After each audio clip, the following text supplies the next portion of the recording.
আমরা বন্ধু বান্ধব একসাথে 10 জনের মতো থাকি, কিন্তু একটা আমার সমস্যা দেখা দিছে।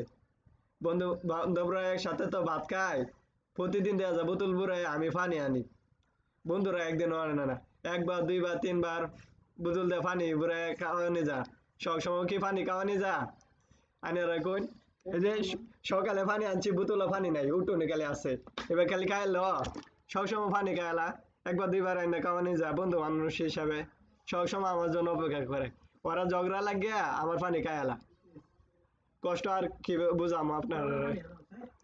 একবার পানি আনলেই খাইলা, তারা এবার পানি খাইলে চলবো? সবসময় পানি খাইলা, একবার দুইবার খাওয়ানি যা, সবসময় কি খাওয়ানি যা বন্ধু হিসাবে?